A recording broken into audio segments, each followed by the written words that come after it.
Ibon? Sinangag po at saka itlog. Tigisa sila ng itlog. Nom nom. I see you, Jacob!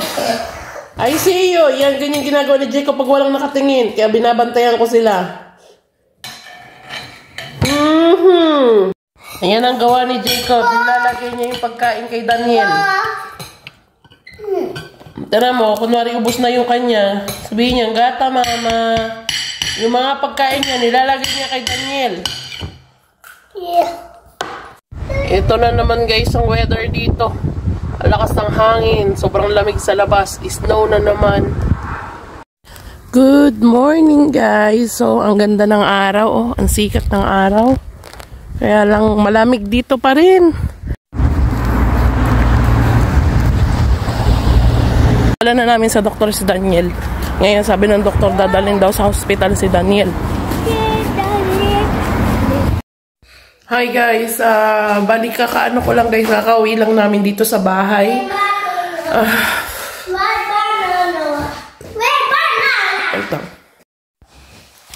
Hello po, magandang tanghali na dito. Hindi ako nakapag-video kanina, nakapag-vlog. Pagkagising po kasi namin, gumaya kami papunta sa doktor dito, family doctor ng mga bata. Kasi gusto ko pong ipacheck muna silang dalawa before kami umalis mamayang gabi. Kasi pabalik na po kami ng Bucharest. So, ang nangyari po kanina, ang chinek po si Jacob. Okay naman po si Jacob, niresitahan siya uli ng gamot. Tapos si Daniel, pangalawang balik na po niya yung sa doktor. Tapos, ang sabi ng doktor, nung hindi pa siya chinek, ang sabi, dali na raw sa ospital para malagyan ng gamot sa ano ba tawag dito, sa ugat.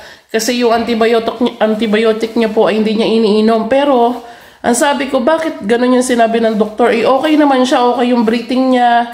As in, may pagbabago na yung ubo niya. Hindi ko talaga alam guys, kasi ewan ko ba dito din sa doktor. Kaya pag papasok guys sa loob, hindi ako yung pumupunta, kundi yung asawa ko. Yung asawa ko kanina guys ang kasama namin. So guys, yung asawa ko po ang nagdala sa loob ng clinic dito. So ganun nga daw ang sabi, dalhin nga daw dun sa hospital para malapatan ng gamot. Kasi wag na raw naming intayin po yung mahirapan na naman siyang huminga. Sabi ng doktor. So kanina po, nung pabalik na kami, bumili lang ako ng gamot ni Jacob para painom sa kanya. Tapos, nagdiretso na ng hospital yung asawa ko saka si Daniel. Tapos, sabi ko, tumawag ka sa akin kung papabalikin din ba kayo or hindi. Tapos sabi, tumawag po sa akin ngayon lang din na mag-prepare daw ako ng damit, ng gatas, lahat ng kailangan doon. Nang pang ilang araw kasi mag-i-stay po sila sa hospital. Yung asawa ko po ang papasok sa hospital at hindi po ako. Jacob. Hi. Gigi.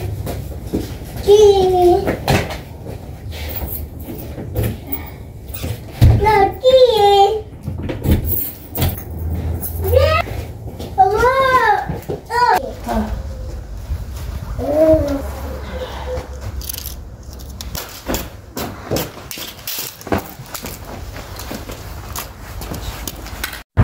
Hello guys, so papunta na po kami ng bus station ngayon. Papunta kami ng hospital para dala ng gamit si Daniel. Ay grabe guys ang nangyayari ngayon na. Alam mo yung napaalis na kami mamaya. Tapos gano'n naman yung sinabi ng doktor. Hindi ko alam bakit ipa-confine si Daniel. Bali guys, dumaan lang kami ng ng Propi, ng grocery stores para bumili ng wipes at saka tubig para kay Daniel.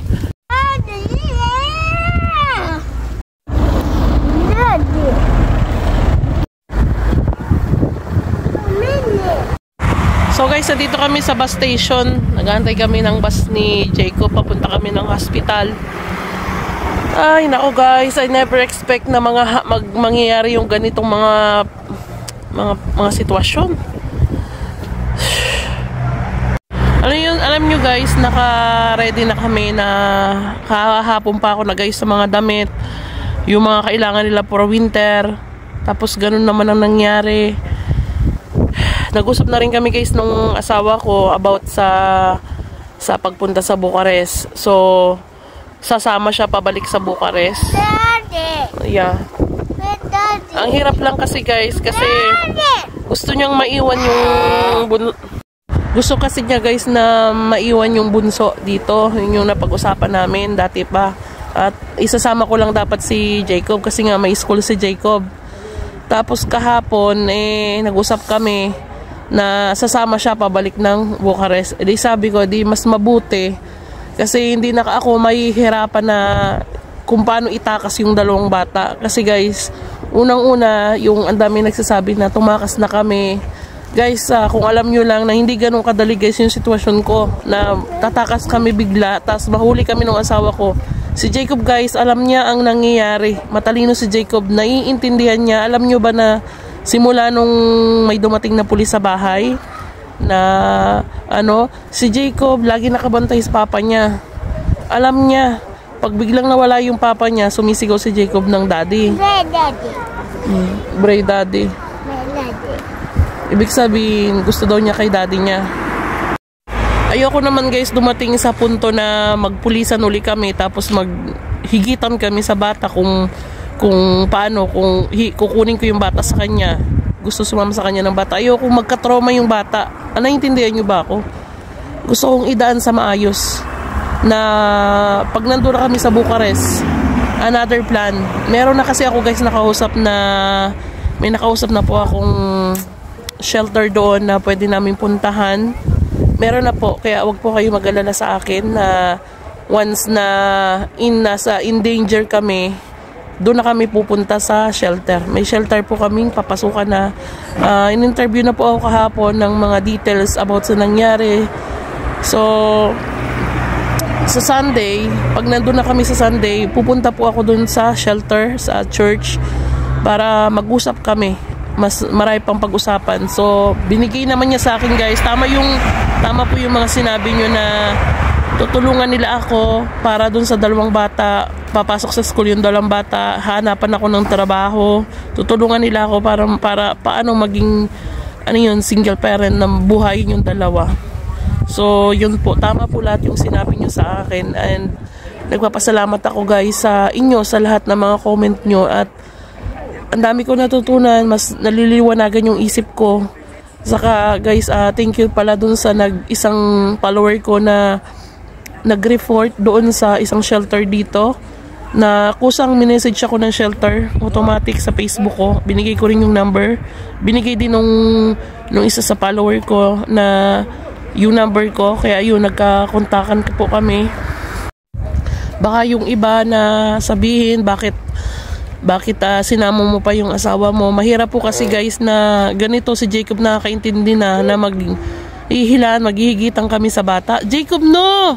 Naintindihan nyo ba ako guys? Ayoko madagdagan yung trauma ni Jacob na mag-aagawan kami sa dalawang bata. Gusto kong idaan sa maayos at may plan po ako.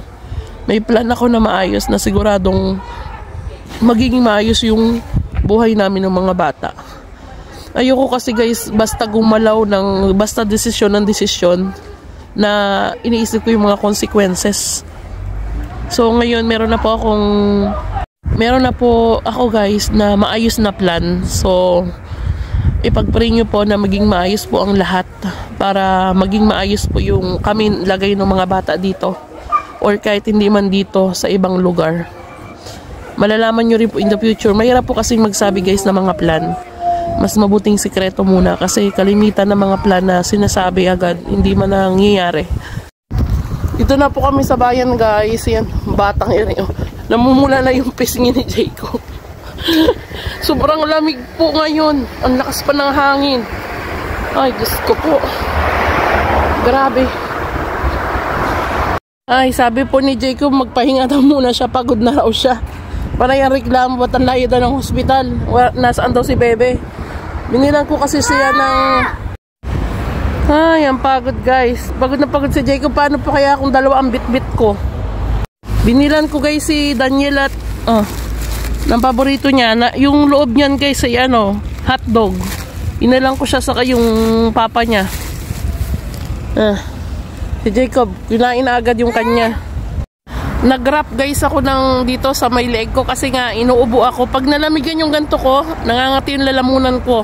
And then start na naman ako ng ubo, sipon. Ngayon medyo okay na ako eh. Unlike before na pag umubo ako, pati yung ulo ko masakit. Parang nabubunot yung ulo ko.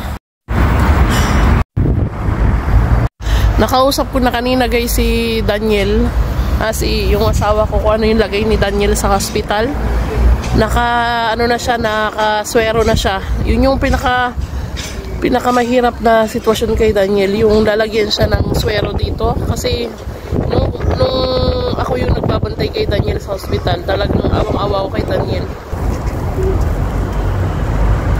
Ito na yung hospital, oh. Ispitatol Municipal Roman.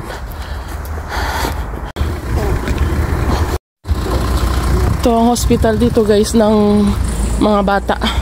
Nakaseparate kasi dito ang bata at saka matatanda. Public hospital. No. Baby. Wawa naman si baby ko, Danilo.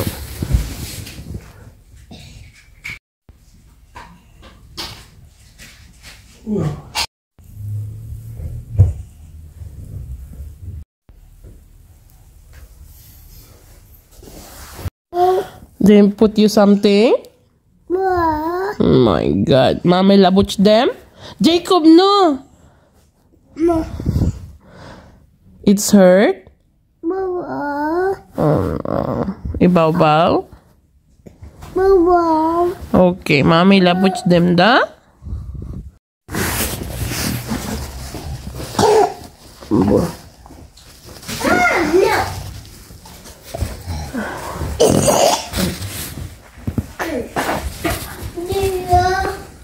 Gata. Uno sa tagay siya. Uno sa. Bravo. Bravo.